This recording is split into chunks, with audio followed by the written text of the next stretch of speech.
¿Qué tal, chicos? ¿Cómo están? Espero que todos estén bien. En este momento estoy en mi casa grabando este video porque en este momento estoy en, con los padres de familia haciendo la escuela familiar, entonces me es imposible estar en dos lados a la vez. En tal caso, estoy grabando este video para que todos podamos presenciar y tener en cuenta la clase del día de hoy, que va a ser un tema muy importante, que es este que estamos presentando aquí, que es el tema de la Biblia, historia y uso. Es decir, hoy día vamos a aprender toda la historia de la Biblia, cómo se formó, quién la formó, todo eso, ¿no? Porque para nosotros es importante saberlo, ya que mucha gente piensa que la Biblia ha sido un libro hecho de la noche a la mañana y no es así. Primero quiero empezar mencionando quién es esta persona de la carátula. Sin duda es San Jerónimo de Estridón, una persona que bajo las órdenes del Papa Dámaso I dedicó toda su vida a la traducción de la Biblia al latín, cuando ya el griego dejaba de ser importante en la época. Entonces, este San Jerónimo de Estridón va a traducir toda la Biblia al latín. Entonces, lo primero que tenemos que nosotros estudiar o preguntarnos sería quién o qué es la Biblia, ¿no? Y si se dan cuenta, acá tenemos 6 preguntas que nosotros podríamos también respondernos. ¿Qué conozco de la Biblia? ¿Quién la formó? ¿Cómo se formó? ¿Dónde se formó? ¿Cuándo se formó? ¿Y por qué se formó? Todas estas preguntas las vamos a tener que contestar en el trayecto de este video. Empecemos entonces. ¿Qué es la Biblia, muchachos? Lo primero que tenemos que conocer es que la Biblia es el libro sagrado de la Iglesia Católica, que contiene el testimonio cristiano del primer siglo. Nuevo Testamento, ¿no? Ese es el testimonio cristiano, es el Nuevo Testamento. Es decir, el Evangelio o Buena Nueva y además el Antiguo Testamento, que vendría a ser la historia de Israel o el Antiguo Testamento. Repito, es el libro sagrado de la Iglesia Católica, así como la religión del Islam tiene su libro sagrado que es el Corán. La Iglesia Católica, el cristianismo tiene la Biblia. Ojo, la Biblia ha sido compilada, custodiada, armada por la Iglesia Católica. Eso definitivamente es algo de historia y la historia no se puede negar. Entonces vayamos a la etimología de la palabra. ¿Por qué se le dice Biblia? Bueno, en griego, muchachos, en griego es ta Biblia. Así se dice, ta Biblia. Y eso ha sido españolizado a la Biblia. Pero en griego, ¿qué significa ta Biblia? Significa realmente en español los libros, es decir, un compilado de libros. La Biblia no es un solo libro. La Biblia es un conjunto de libros y el griego ta Biblia lo hemos españolizado a la Biblia. Pero realmente la traducción en español debería ser los libros, ¿correcto? Y un solo libro en griego se dice biblión. Un solo libro en griego se dice biblión, que en español vendría a ser solamente libro, ¿correcto? Entonces no se olviden, la palabra Biblia, la Biblia, la hemos españolizado del griego ta Biblia. Y ta Biblia, su traducción original y correcta al español es los libros, lo que quiere decir que no es un solo libro, es un conjunto de libros. Muy bien, entonces, ¿dónde se hizo la Biblia? ¿Cuánto tiempo se ha tardado? ¿No? Entonces, vayámonos a la ciudad de Biblos. No sé si se dan cuenta. A ver, voy a tratar si aquí está el mouse. En esta parte superior está la ciudad de Biblos. En la parte de aquí arriba, ¿no? Está la ciudad de Biblos, donde estaba este material con el que se hacían las hojas. Recuerden que era muy natural aquellas hojas, no son como las hojitas que tenemos actualmente. Aquí tengo un libro, vamos a analizar las hojitas y bueno, estas hojitas ya nosotros la conocemos, son de un material resistente, pero en aquella época era de una planta, ¿no? Que conocida como papiro, que eran fibras entrelazadas y obviamente pues se malograba. Si actualmente los libros se llenan de hongos y se amarillentan las hojas, aunque éstas pueden perdurar un poco más de tiempo, en aquella época se carcomían solas, ¿no? Por las bacterias, la humedad, todos los factores climatológicos que puedan existir. Y el tiempo, no, es decir, aquellas hojitas no duraban lo que ahora dura, ¿no? Entonces se gastaba, por eso es que no tenemos los originales de la Biblia del Antiguo Testamento, porque se necesitaba copiar, ¿no?, todos los libros a mano con cierta frecuencia, porque si no, obviamente se perdían los escritos, ya que el material no era duradero como lo es ahora. Entonces, si se dan cuenta, luego han sido reemplazados por los pergaminos. Y los pergaminos se escribían sobre una piel de animal disecado, ¿no? Entonces después vamos a pasar a los rollos. Recuerden que el libro de Lucas narra que cuando Jesús entró por primera vez a la sinagoga, desenrolló el libro de Isaías, ¿no? Del profeta Isaías, el rollo, desenrolló, porque antes no se utilizaban los libros como nosotros tenemos ahora estos libritos de esta forma, con sus hojitas y empastado, no. Antes eran los rollos y los judíos usaban rollos y por lo tanto Jesús cuando leyó en la sinagoga pues utilizó, desenrolló el profeta Isaías, ¿no? Entonces aquí está, es un papel enrollado, ¿no?, que más o menos empezó a utilizar en el siglo I, es decir, en la época de Jesús, ¿no? Entonces ya sabemos que al norte del reino de Israel está la ciudad de Biblos. Y fíjense, aquí abajito de Biblos está la ciudad de Beirut, muy conocida ciudad porque en las canciones de Shakira lo han mencionado. Eso solamente como un comentario para que ustedes se acuerden de que Shakira menciona en sus canciones Beirut, y arriba de Beirut está la ciudad de Biblos, de donde proceden estos rollos, estos primeros, las primeras hojas, ¿no?, de cómo se van a formar posteriormente los libros. Ahora, ¿cómo se llaman los 5 primeros libros de la Biblia? En griego se le conoce como el Pentateuco y en hebreo como la Torá. ¿Qué significa en español Torá, Pentateuco? Penta, recuerden que viene de 5. Los 5 primeros libros o Torá significa la ley de la Torá, la ley, ¿correcto? ¿Cuántos o qué libros conforman estos 5 primeros libros? Acá está el Génesis. ¿Qué significa Génesis? Inicio, ¿no? El Génesis de la vida. El libro del Éxodo, que está aquí, ¿qué significa? Por ejemplo, en Venezuela ha habido un gran éxodo de venezolanos, es decir, una gran salida, una gran migración. Eso significa el libro del Éxodo, ¿correcto? El libro de Levítico, que es el libro de la ley, donde estaba toda la ley estipulada de los judíos. El libro de Números, es decir, toda la parte sensual, cuántos habitantes habían, toda la parte administrativa del pueblo judío. Y el Deuteronomio, deutero significa segundo, proto significa primero, ¿no?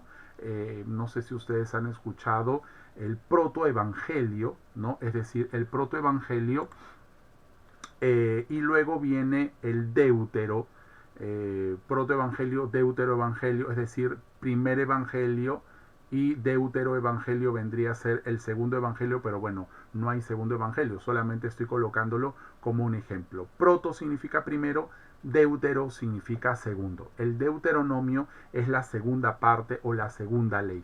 Estos son los libros que conforman los 5 primeros libros de la Biblia. Y fíjense, allí en la imagen hay un monje que está escribiendo en esta parte de acá. Fíjense el tamaño de los libros. Eran más o menos como que nos llegan a la cintura los libros, ¿no? Y eran grandes. Era tan importante escribir en esa época que era una profesión. Recuerden que a los judíos se les llamaba escribas. Y los escribas, valga la redundancia, se dedicaban a escribir. Esa era la profesión de la época, como decir carpintero, ganadero, agricultor, etcétera. Había una profesión que se llamaban los escribas. Porque recuerden que ahora nos demoramos pues segundos en sacarle copia a un papel porque lo metemos en la fotocopiadora. O lo mismo para imprimir, nos demoramos segundos, pero antes no. Antes se tenía que escribir todo a mano y con tinta. Tú metías la tinta, tu pluma en la tinta y escribías. Se secaba o se gastaba la tinta, volvías a meter la pluma y volvías a escribir. Y de eso se han encargado los monjes durante toda la historia de la iglesia, hasta que, bueno, nació la imprenta, ¿no? En el siglo XVI. Muy bien, seguimos entonces, muchachos. ¿Cómo se forma el Antiguo Testamento? ¿Cómo es que se forma el Antiguo Testamento? Vayámonos a Alejandría, muchachos. Aquí está, el canon de Alejandría. ¿Cómo se conforma el primer canon de libros sagrados que nosotros llamamos Antiguo Testamento? Bueno, yo ya les he dicho que todos los judíos tenían sus rollos, ¿no? Y ellos, cuando querían mandar a otra ciudad de judíos los libros, copiaban en otros rollos sus libros y los enviaban porque no había fotocopiadora. Pero, ¿qué pasó en Egipto? En Egipto, recuerden, Alejandría, conocido por el Faro de Alejandría, una de las 9 maravillas del mundo antiguo. Había también una biblioteca gigante, hermosa, y era la más grande del mundo en esa época. ¿Qué pasó durante el reinado del egipcio Ptolomeo II? Ptolomeo II le dice a su bibliotecario: oye, yo tengo toda la colección de libros del mundo, pero me faltan los libros sagrados de los judíos. Entonces vamos a hacer una cosa. Anda, le dijo a Demetrio, su bibliotecario, ándate a Jerusalén y trae a 72 ancianos expertos en traducir, que ya sepan el griego. Recuerden que ya el griego se hacía la lengua más popular, ¿no? Porque habían sido, el griego era ya el idioma de todo el imperio greco, ¿no? De toda Grecia, ¿no? Y los judíos también tenían, obviamente, que adaptarse a la circunstancia, a la historia. Entonces todos los libros y todo el comercio se desarrollaba en griego. Entonces este egipcio, Ptolomeo II, lo que hace es decirle a su bibliotecario Demetrio: oye, anda a Jerusalén y tráete a 72 ancianos aquí a Jerusalén. Bueno, llevaron hasta Alejandría a 72 ancianos y les dieron todo pagado, ¿no? El alojamiento, todo pagado, y se dedicaron como cerca de, pónganle pues un año, por lo menos un año y medio, o meses tal vez, en traducir todos los libros del hebreo en que habían sido escritos en el Antiguo Testamento. Lo tradujeron por primera vez al griego. Porque, bueno, repito, era ya el idioma oficial en el mundo, ¿no? Entonces, toda la Biblia del Antiguo Testamento, todo el Antiguo Testamento fue escrito en hebreo. Y después ha sido traducido en griego, porque fue el idioma oficial, ¿correcto? Eso ocurrió 200 años antes de Cristo, 200 años antes de Cristo. ¿Y cuántos libros se tradujeron en aquella época? Bueno, se tradujeron entonces 46 libros, 46 libros.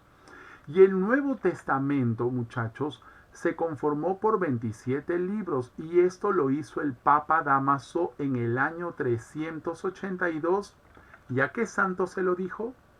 Efectivamente, a San Jerónimo de Estridón, el santo que hemos visto en el PPT o en la diapositiva inicial. A él le dijo, y él por eso es santo, porque dedicó toda su vida a la transcripción del griego al latín. Pero en este caso, la primera vez que se tradujo todas las escrituras, hace 200 años antes de Cristo, fue del hebreo al griego. Y recuerden que ya el hebreo no se usó más. Porque recuerden además que los judíos estaban esparcidos por todo el mundo, ya que habían sido conquistados por los babilonios y liberados después por los persas, ¿correcto? Y después va a invadir Persia los griegos, ¿correcto? Muy bien, entonces seguimos. Aquí está en la diapositiva la imagen que habla del bibliotecario Demetrio, y recuerden que fueron 72 ancianos hasta Alejandría para copiar por primera vez en griego. Ahora, una vez que terminaron, a ese formato de libro lo compilaron así, en uno solo, ¿correcto? Y a este libro se le llamó la Septuaginta o canon alejandrino, es decir, la lista de libros en Alejandría, por eso se le dice canon, la lista, eh, o la Septuaginta en honor a los 72 ancianos, que bueno, se redondea a 70, ¿no? El libro de los 70 también le dice, pero fueron 72. Muy bien, esa, muchachos, es lo más antiguo que se escribió la Biblia en griego. La primera vez que se tradujo de un idioma a otro fueron 200 años antes de Cristo. Ojo, este dato es muy importante, apúntenlo por favor. Sigamos. Ahora, ¿por qué algunas Biblias tienen 66 libros? Como por ejemplo las Biblias protestantes en su Nuevo Testamento tienen 66. ¿Por qué? Porque los judíos, cuando ya Cristo se había ido otra vez al cielo con el Padre, los cristianos empezaron a expandirse por toda la región, por todas las iglesias. Recuerden que había una iglesia cristiana en Roma, en Tesalónica, en Corinto, en Galacia, en Éfeso, en Antioquía, etcétera, etcétera. Todo ese mundo de alrededor de Jerusalén ya estaba lleno de cristianos. Entonces, en el año 90 después de Cristo, los judíos dijeron, están estos cristianos creciendo y están predicando con nuestros libros sagrados escritos en griego. Vamos a traducirlo otra vez al hebreo y hay que cambiar algunas palabras. Y cambiaron a propósito algunas palabras. ¿Ustedes se acuerdan de la cita de Isaías 7:14? ¿Qué decía Isaías 7:14? Una virgen parirá, ¿correcto? En griego se había escrito pártenos, una pártenos parirá. Los judíos, esa palabra pártenos, no la tradujeron correctamente al hebreo, sino que la tradujeron con la palabra alma. Y alma en español significa una doncella, una chica, una joven. Entonces en español se traduce una joven parirá. ¿Por qué hicieron eso? Para que no suene a cristiano. Por eso lo hicieron, porque los cristianos, para que no suene a profecía y para que la Virgen no sea virgen y por lo tanto no tenga madre Dios y no se cumpla sobre Jesús la profecía de que la Virgen parirá, le cambiaron a doncella. Lo malo está en que los judíos no contaron que los evangelistas iban a señalar a Isaías que había escrito virgen. Entonces, por eso es muy importante el tema de la traducción, ¿correcto? Y para traducir debemos tener en cuenta, ¿qué cosa? El contexto. Porque recuerden, Lucas, cuando el ángel irrumpe en la tranquilidad de la Virgen, ella dice, salve llena de gracia. Es la correcta traducción del griego Shaire Keharitomene. Si San Jerónimo tradujo a un idioma latín por primera vez, ¿por qué no le puso Shalom, que era el saludo de los judíos? Porque utilizó el contexto. ¿Cuál es el contexto? El contexto es que Lucas dice que la Virgen no se turbó por la presencia del ángel, no, sino que se turba por las palabras. Y ella decía qué significaba aquel saludo. Y además, ¿por qué traduce como salve llena de gracia? Porque la Virgen se entera que va a ser reina. Por lo tanto, el saludo tendría que ser como reina para que pueda la Virgen perturbarse, asombrarse, cuestionarse por esos saludos. Porque si yo le decía a la Virgen, o si le decimos a la Virgen, o yo les digo a ustedes, hola chicos, ustedes me van a decir hola profe. Pero si yo les digo salve segundo, o salve tercero, o salve Noé Ceballos, ustedes dicen, profe, ¿por qué nos saluda como si nosotros fuéramos reyes? Entonces se turban ante esas palabras. Profe, nunca nos habían saludado como reyes. Entonces la Virgen también se turbó, se cuestionó, ¿por qué me saluda así el ángel? Porque después se va a enterar que ella es reina. Por lo tanto, el saludo tenía que ser como una reina. ¿Y cómo se le saludaba a la nobleza, a los reyes de la época? Con el salve. ¿Cómo se burlaban del rey de los judíos? De Jesucristo. Salve rey de los judíos. Si tú eres el Cristo, si tú eres el Mesías, sálvate de la cruz, ¿no? Y se reían de él, le decían, salve rey de los judíos, burlándose de Jesús. Muy bien, chicos, entonces ya sabemos que los judíos en el año 90 se reúnen en la ciudad de Yamnia para quitar de su lista de libros sagrados que habían sido escritos 46 hacía 200 años antes de Cristo, ellos no solamente 200 años antes de Cristo, sino que 90 años después, es decir, casi 300 años de diferencia, ellos quitan los libros que habían sido escritos de frente en griego y solamente traducen los que ellos pensaban que solamente tenían conocimiento, que habían sido escritos en hebreo. Y los que habían sido traducidos o escritos, perdón, de frente al griego, porque era la época el idioma de la época, esos libros no fueron contados porque los mismos judíos decían que era una lengua pagana, ¿no? Entonces, que no merecía porque la lengua de Dios era el hebreo. Entonces, a esa lista de libros, aquí están, son 66 libros. Por eso los protestantes en su Biblia tienen menos libros que nosotros. Ellos se tomaron de referencia la lista del hebreo, de los judíos, de Yamnia, 90 años después de Cristo. La pregunta es, ¿qué iglesia ha guardado fielmente la tradición y la historia? Sin duda la Iglesia Católica, porque nosotros tenemos el canon más antiguo, que fue el canon alejandrino, escrito por los mismos judíos de esa época, sino que los judíos de 90 años después de Cristo no quisieron aceptar los libros en griego. ¿Por qué? Porque sonaban a cristianos y porque los cristianos empezaron a predicar con sus mismas escrituras. Ojo, es muy importante eso. Entonces, luego del año 90, recuerden que en el 382 se va a traducir por segunda vez el griego, ¿no? La Septuaginta, ya con el Nuevo Testamento que fue escrito todo en griego fue escrito el Nuevo Testamento.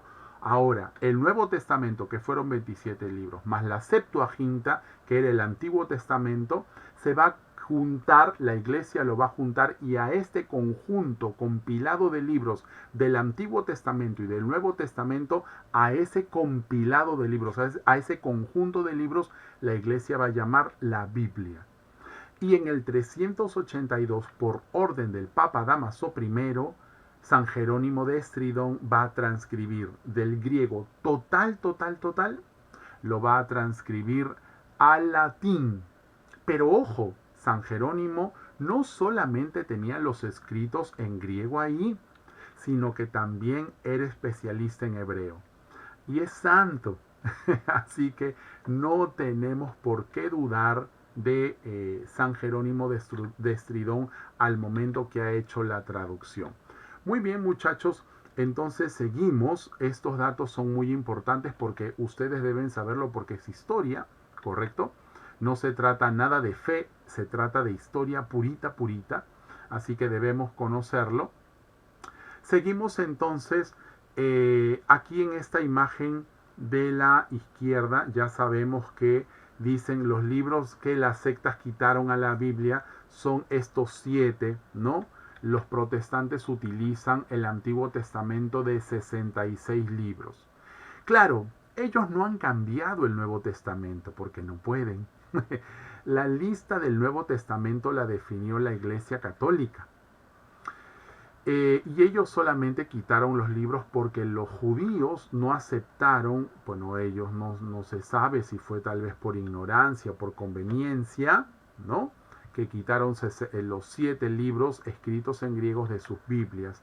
Pero bueno, acá en la diapositiva, en la imagen del centro, dice, la Biblia nació con 73 libros. El total de la Biblia correcta que utiliza la Iglesia Católica tiene 76 libros, ¿correcto? Y acá también está, esto va a estar en el Classroom también, dice el Papa Dámaso I, el Papa número 37, recopiló los libros sagrados que conformarían el canon bíblico y lo constituyó como palabra de Dios en el Concilio de Roma en el año 382. Y de ahí fue traducido del griego al latín por San Jerónimo, y a esa traducción de toda la Biblia del griego, que se acuerdan que era la Septuaginta más 27 libros del Nuevo Testamento, a la nueva Biblia se le va a llamar la Vulgata en latín. ¿Por qué? Porque fue hecha para el vulgo, para el pueblo. Era un latín muy corriente, muy pueblerino, ¿correcto? Es como, por ejemplo, cuando yo les he dicho, ¿cómo suena decir más elegante? Por ejemplo, la paz sea con ustedes o la paz sea con vosotros. ¿Cómo suena más elegante? ¿No? Vosotros, ¿verdad? Ustedes habéis oído o ustedes han oído. ¿Cómo suena más elegante? Ustedes habéis oído. Entonces ese es el español un poquito más elegante. De la misma manera el latín tiene sus grados, ¿no? Un latín muy preparado y un latín muy básico, por eso es que se le llamó la Vulgata latina, porque fue escrita en un idioma totalmente para el vulgo, ¿correcto? Seguimos, muchachos.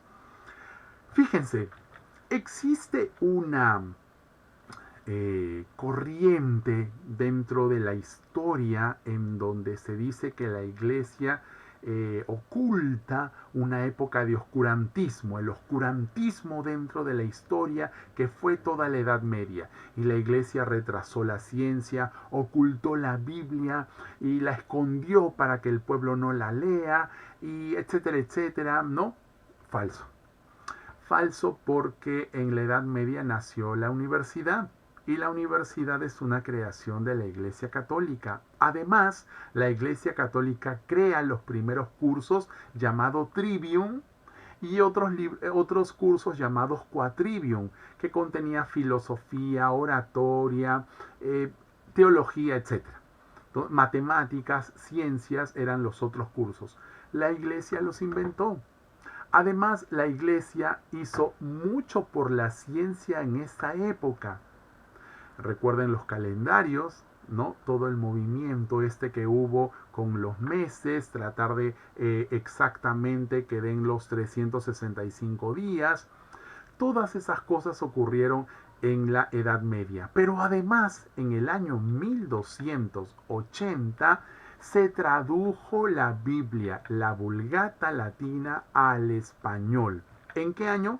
1280. ¿Y cómo se le llamó a esa Biblia? La Biblia alfonsina. ¿Por qué? Porque fue patrocinada por el rey Alfonso X y partió obviamente de la Vulgata latina. Luego, en el 1430, la Biblia del Alba o Biblia Arragel fue traducida por el rabino Mosé Arragel por encargo de don Luis González de Guzmán a partir de la Biblia hebrea. Y en 1569, es decir, después de que Lutero había traducido la Biblia al alemán, ¿no? Casiodoro de Reina fue el que tradujo la Biblia y le llamó la del oso, y también partió de la Vulgata latina. Es decir, la Biblia que utilizan los protestantes es una traducción de la Vulgata latina, ¿no? Eso fue en 1569. Por lo tanto, no ha sido Lutero el que primero tradujo la Biblia al alemán porque la iglesia había ocultado las escrituras para que la gente no lo lea. No, eso es falso. Ya se había traducido del griego al latín, de latín al español, ¿no? Y a otros idiomas antes que Lutero traduzca la Biblia al alemán. ¿Cuál fue la suerte de Lutero? La suerte de Lutero es que ya se había creado la imprenta en Gutenberg. Por eso es que cuando Lutero traduce la Biblia fue fácil repartir Biblias y venderlas a por doquier porque las hojitas ya salían inmediatamente, ya no se demoraba uno en escribir. Pero ¿cuál fue el problema de Lutero? Que añadió la palabra solamente a la carta de los Romanos capítulo 8. Solamente la fe me salva. Y no dice solamente. Si uno revisa las escrituras en griegos, no hay ninguna palabra que diga o haga referencia al solamente. ¿Por qué él traduce o él inserta la palabra solamente la fe me salva? Porque estaba preocupado por la salvación de su alma. Él estaba totalmente consciente de que somos personas corroídas por el pecado y él se iba a ir al infierno. No dio lugar a la misericordia de Dios. Pero, profe, nosotros nos hemos enterado, nosotros sabemos que en esa época había corrupción en la iglesia. Bueno, vamos a arreglarlo. Corrupción hasta el día de hoy hay, en todas las instituciones. Pero lo que Lutero denunció fue la venta de la indulgencia. ¿Pero qué se ataca ahora? Se ataca la indulgencia. Es decir, el perdón que da el Papa a las personas que hacen ciertas penitencias y que va a ser borrado su pecado en este mundo para ya no ir al purgatorio. Lutero no denuncia la indulgencia, Lutero denuncia la venta de la indulgencia. Pero recuerden que la iglesia tiene poder de atar y desatar, ¿correcto? Muy bien, entonces ya saben que la Biblia, fíjense, durante todos los años, por ejemplo, esta Biblia de 1602, la Reina Valera, es la que yo utilizo para debatir con los protestantes, ¿no? Porque ellos dicen, no, ¿dónde dice en la Biblia? Bueno, ahí está en la Biblia, dicen ciertas cosas, ¿no? Que ellos no conocen, porque recuerden que utilizan una Biblia incompleta. Eso es lo que ha pasado.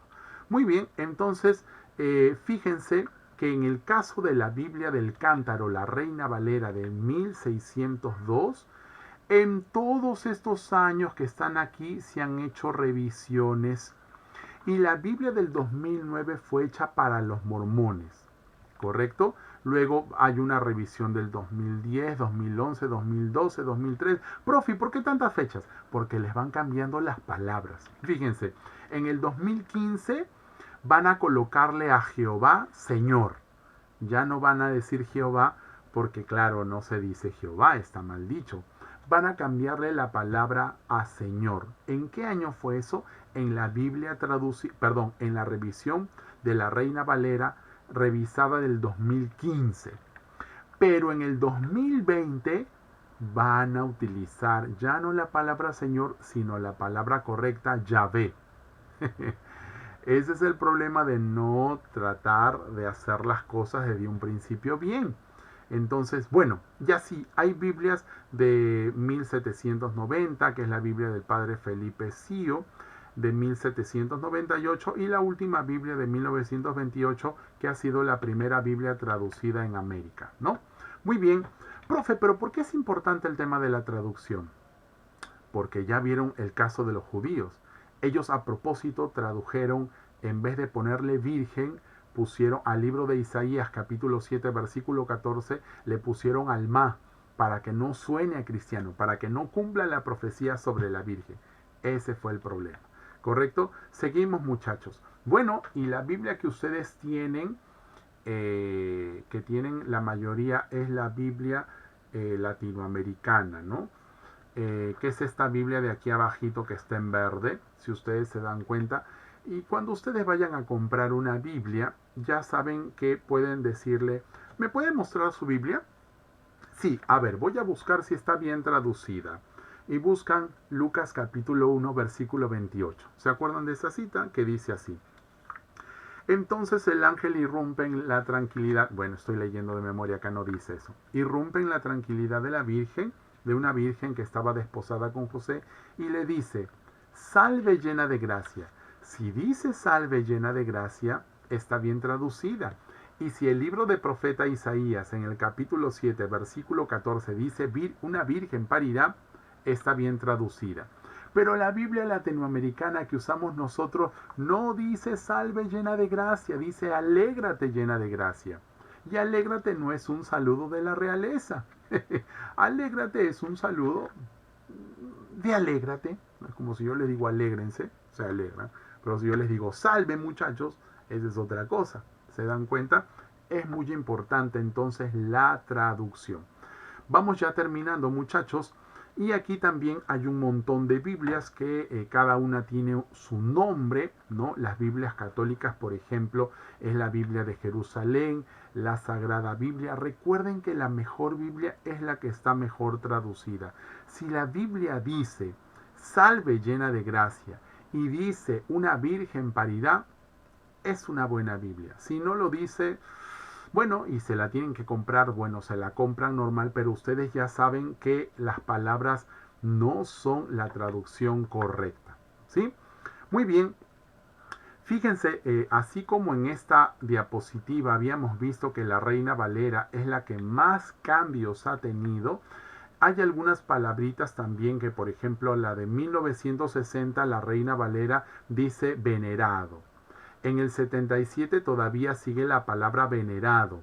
En el 2015 ya no es venerado, ahora es honrado. Cambian la palabra. ¿Por qué? Bueno, intereses, ¿no? Me imagino. Y la nueva revisión es que ya no dice venerado ni honrado, sino dice respetaba. Todo el pueblo respetaba, dice. ¿Por qué? Porque quieren ir contra la palabra veneración, pues porque ellos no veneran nada, ¿no? Ellos siempre dicen que la Iglesia Católica adora. No, la Iglesia Católica no adora todo. Adora a Cristo en la Eucaristía. Nada más, que es Dios, ¿correcto? Muy bien. Entonces, estos libros de acá chicos, que dice 39 libros en la parte de la izquierda, es los libros que han sido removidos de la Biblia original, de la Septuaginta en griego, ¿no? Entonces, por ejemplo, nosotros tenemos el libro de Tobías y Judith, ellos lo han removido. El libro de Esther nosotros lo tenemos completo, pero los versículos que han sido escritos en griego, ellos lo han removido. Primera y segunda de Macabeos están removidos en la Biblia de los protestantes, ¿no? Y así, Sabiduría y Eclesiásticos, Baruch y Carta de Jeremías, algunos versículos de Daniel, y bueno, esos son los libros que han sido removidos, ¿no? De la Biblia protestante. Además, Lutero intentó remover otros libros. Fíjense, ¿qué libros? La carta a los hebreos, la carta de Santiago, la carta de Judas y la carta de, el libro del Apocalipsis. Lutero estaba trastornado por su alma. Entonces, pero él dijo que la iglesia era la que le había dado la Biblia, que por la iglesia vino la escritura. Y ya no pudo hacer más, ¿no? Muy bien, porque reconocía obviamente que la iglesia era quien ha compilado y ha definido qué cosa es la palabra de Dios. Muy bien, ahora, ¿qué Biblia es la mejor, muchachos? Como ya les dije, la que está mejor traducida. Y en español, lo que yo siempre recomiendo es que si se compran una Biblia, ustedes tengan en cuenta todos estos detalles. Pueden comprarse la Biblia que quieran, pero ya saben qué dice, qué debería decir en Lucas 1:28, en Isaías 7:14, etc., ¿no?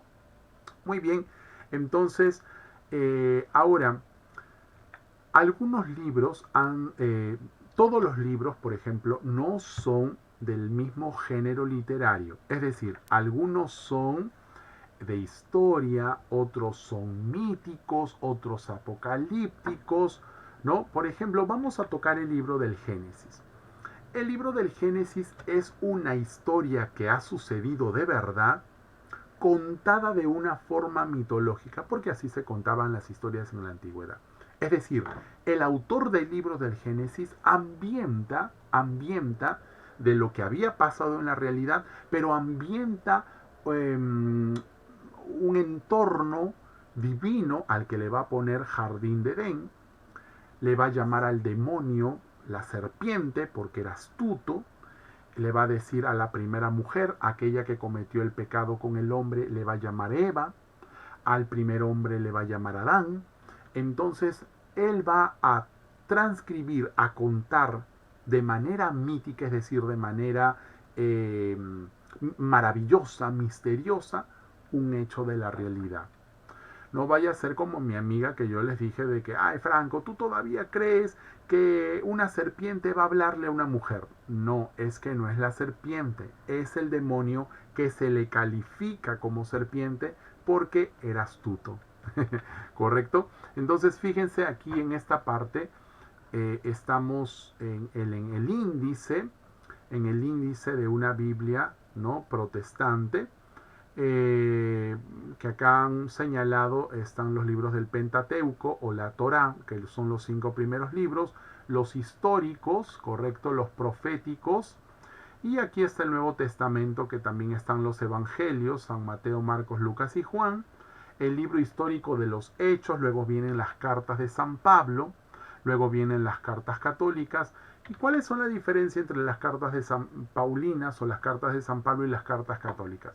Bueno, por ejemplo, las cartas de San Pablo han sido escritas por San Pablo a la comunidad de Corinto, no los corintios, a los Gálatas, Galacia, a los tesalónicos de Tesalónica, a los tesalonicenses, perdón, a los efesios de Éfeso, ¿no?, a los romanos de Roma, y creo que ya lo dije, y así, y las cartas católicas ya saben que significa universal, fue la carta de Pedro, que fue repartida en todas las iglesias de aquella época, la carta a los hebreos. La carta a los hebreos no se tiene a ciencia cierta que haya sido escrita por Pablo. Se sabe que ha sido él por cómo ha sido escrita, pero no dice o no se ha encontrado una evidencia histórica que certifique carta de San Pablo a los hebreos. No, es una carta que se encontró y que no estaba firmada por San Pablo y nadie hace alusión a quién escribió esa carta. Por eso es que la iglesia guarda reserva sobre su autoría. Y aquí está, muchachos, la forma como se divide en la Biblia. Antiguo Testamento y el Nuevo Testamento. ¿Qué significa testamento? Pacto, tratado, convenio, acuerdo, ¿correcto? El Antiguo Testamento, el Antiguo Pacto, el Antiguo Tratado, el Antiguo Convenio entre Dios y los hombres, y el Nuevo Pacto, el Nuevo Convenio, el Nuevo Tratado entre Jesús y los hombres, que también es Dios, ¿correcto? Entonces ahí están la división de cómo es que la Biblia se divide. Por ejemplo, si yo les digo, a ver muchachos, búsquenme el libro de Hechos, ¿no? Ya, Hechos está aquí en los libros históricos del Nuevo Testamento. El Nuevo Testamento, ¿qué cosa es lo que contiene? Recuerden que contienen los 4 evangelios, los libros históricos solamente es el libro de Hechos, las cartas de San Pablo a los romanos, corintios, gálatas, efesios, filipenses, colosenses, tesalonicenses, la primera y segunda carta a Timoteo, a Tito y a Filemón, y las cartas católicas hebreos, Santiago, primera y segunda de Pedro, primera, segunda y tercera de Juan, y la carta de San Judas. Judas no es Iscariote, es lo que nosotros conocemos como San Judas Tadeo, el Tadeo, que era primo de Jesús, ¿correcto? Y el último libro del Nuevo Testamento es el libro profético, el Apocalipsis, que en español es Revelaciones. ¿Correcto? Muy bien. Y el resto de libros son del Antiguo Testamento. Por ejemplo, Oseas, ya sé que es un profeta. Isaías, Jeremías, ¿no? Todos estos profetas, Joel, Amós, Abdías, Jonás, Miqueas, Nahum, Habacuc, Sofonías, Ageo, Zacarías, Malaquías, son los profetas del Antiguo Testamento. Los libros históricos, Josué, Reyes, ¿no? Crónicas, Esdras, Nehemías, Esther. Los libros poéticos, es decir, poesía, ¿no? Los libros sapienciales, el Cantar de los Cantares, Eclesiastés, ¿no? El Eclesiástico, todos esos libros, ¿no? Que hablan acerca de ¿cómo les podría decir? De poesía. Ahí está, ¿no? Son libros poéticos. Y bueno, acá están también los deuterocanónicos, que ya saben que ha sido siempre parte del canon alejandrino, del canon más antiguo, pero bueno, los judíos ya los han quitado de su Biblia, ¿no? Muy bien, entonces esta lámina, muchachos, esta diapositiva, quisiera por favor que la impriman y la peguen en su cuaderno para poder buscar y nosotros practicar cuando lleguemos de las vacaciones, ¿correcto? Entonces tenemos que practicar mucho el manejo de Biblia y aquí creo que esta es la mejor forma de poder hacerlo sabiendo que cómo están divididas cómo están divididos los testamentos y qué libros contiene cada testamento, ¿correcto? Y luego también vamos a ver por último cómo es que se busca la Biblia. Por ejemplo, aquí me dicen MT51 significa el libro de Mateo, capítulo 5, coma, versículo 1. Los protestantes no usan coma, los protestantes usan dos puntos. ¿Por qué, profe? Bueno, no sé, para darle contraria a la iglesia, me imagino, ¿no? Pero en realidad es la coma, ¿no? Ahora, yo quiero del versículo 1 al versículo 4, entonces se pone Mateo, punto, capítulo 5, coma, versículos 1 al 4, ¿correcto? Por ejemplo, como yo he encontrado en la Biblia las bienaventuranzas, entonces es el libro de Mateo, capítulo 5, versículos del 1 al 6. Y aquí termina las bienaventuranzas. Y, por ejemplo, nosotros podemos buscar estas citas, ¿no? Romanos 12, 10, es decir, capítulo 12, versículo 10. La carta a los Hebreos, capítulo 2, versículos 44, 45. Lucas, capítulo 11, versículos de 2 al 4. Colosenses, la carta de San Pablo a los de Colosa, capítulo 3, versículo 13. Juan, capítulo 10, versículos del 27 al 28. Marco, punto, capítulo 2, coma, versículo 17. Y Primera de Corintios, es decir, la primera carta de San Pablo a los Corintios, capítulo 13, versículos del 4 al 5. Es así como se busca. Si yo busco, por ejemplo, en el libro del Génesis, ¿cómo es que cito? Bueno, Génesis, voy a colocar aquí, por ejemplo, yo tengo esta cita bíblica, entonces lo que voy a hacer es separar el libro, acá está GN. Yo siempre coloco el punto, deberíamos colocar el punto después del libro, pero hay personas que no lo hacen. Yo lo hago por un tema de que siempre lo he estudiado así, ¿no? Pero ya depende de ustedes. Capítulo 2, que es el número grande, es el capítulo, el número grande, y los números chiquitos son los versículos. Entonces acá me dice Génesis capítulo 2, coma, versículo 1 al 3. Es decir, tengo que leer el 1, tengo que leer el 2 y tengo que leer el 3. Aquí, a pesar que está el 4, no me menciona que sea versículos del 1 al 4, sino versículos del 1 al 3. Y acá también hay diferentes formas de citar, como por ejemplo Mateo 8,23. Vámonos aquí al costadito y me dicen que Mateo capítulo 8, versículo 23 al 27. Pero si yo no quiero señalar al 27, solamente el resto hasta que yo crea conveniente le voy a poner seguido. Y seguido se pone así: capítulo 8, versículo 23 y siguientes, es decir, los otros versículos que continúan. ¿Hasta dónde? Hasta donde yo crea conveniente, ¿correcto? Muy bien. Cuando solamente quiero un versículo, es decir, 25, el versículo 23 y el 28, no quiero el 24, el 25, el 26, el 27, no, solamente quiero el 23 y quiero el 28. Se pone punto entre los versículos, es decir, Mateo capítulo 8, versículo 23, punto, versículo 28. Profe, ¿por qué a veces se cita así? Porque, por ejemplo, puede ser que diga en el versículo 24, entonces Jesús se fue del lugar. Y bueno, eso es irrelevante.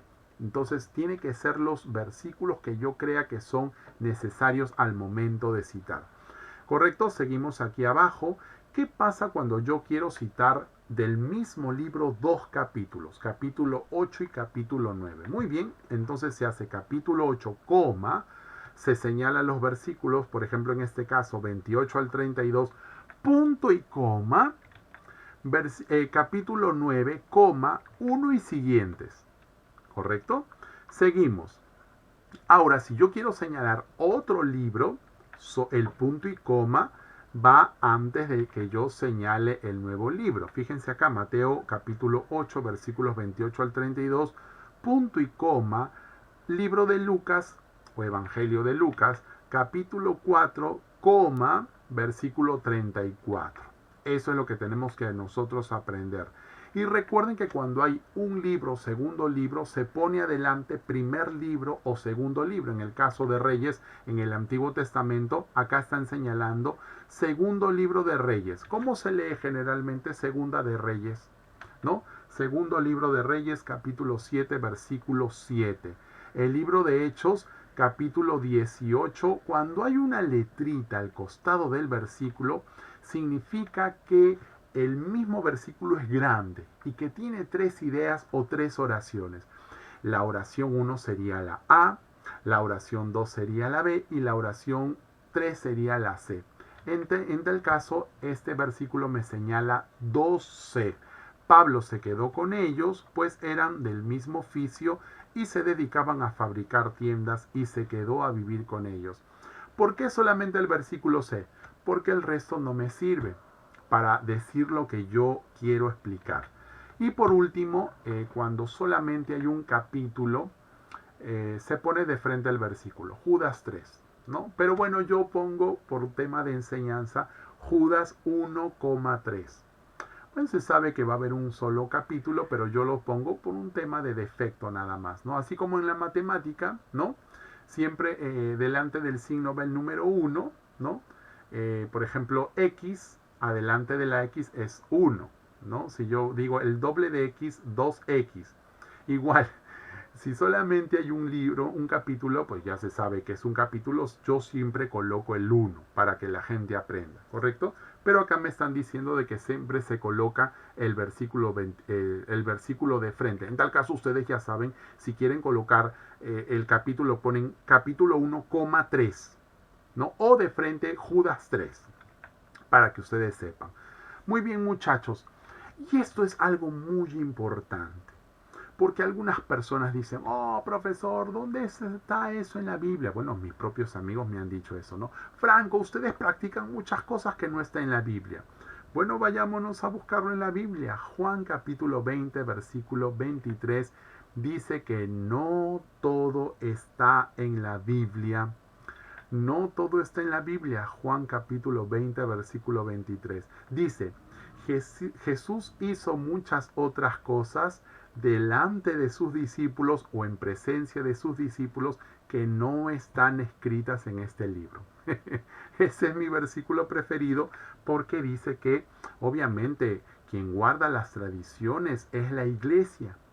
La Biblia fue posterior. Primero Jesús instituye una iglesia. Nunca escribió una Biblia Jesús. Nunca. La Biblia se hizo para poder tener nuestra fe escrita. Pero quien manda las normas es la iglesia. ¿Correcto? Muy bien. Entonces ya saben que no todo está en la Biblia. Y fíjense, acá hay una frase de este señor Charles Spurgeon que dice, la iglesia no determina lo que la Biblia enseña, sino que la Biblia determina lo que la iglesia debe enseñar. No, señor Charles, está equivocado usted, porque antes de la Biblia Jesús instituye la iglesia. Y la iglesia, según Primera de Timoteo capítulo 3 versículo 15, dice que la iglesia es la columna y fundamento de la verdad, no la Biblia. Entonces, ¿qué dijo el Papa? El Papa dice, la interpretación de la Escritura solo es válida cuando es fiel a la tradición y al magisterio de la Iglesia Católica Romana. Sí, es cierto, tiene razón el Papa. Recuerden que el Papa Dámaso I fue quien definió en el Concilio de Roma en el año 382 la palabra de Dios que estaba contenida en la Biblia. Si no hubiera sido por la Iglesia, pues no tendríamos Biblia, tendríamos el Evangelio por aquí, el otro Evangelio por allá, sería un desorden. La Iglesia compiló los documentos del Nuevo Testamento. Ojo, Hay cartas que se perdieron, como por ejemplo la tercera carta a los Corintios que San Pablo hace referencia en sus escritos. Pero ¿dónde está esa carta? Bueno, no la tenemos, se perdió en el tiempo, ¿correcto? Muy bien. Ahora, la interpretación, ¿quién la hace? Si la hace cualquier persona, va a interpretar a su forma. La misma Biblia dice en 2 de Pedro, capítulo 1, versículo 20, que no nadie tiene el derecho ni el poder de interpretar de manera personal las escrituras. ¿Quién interpreta? ¿Y de dónde, por ejemplo, este profesor les enseña a ustedes? Pues del magisterio de la iglesia. Si la iglesia me dice, por ejemplo, ¿se acuerdan del Apocalipsis 12.1? ¿Quién era esta mujer vestida de sol, la luna a sus pies? ¿La iglesia o la Virgen?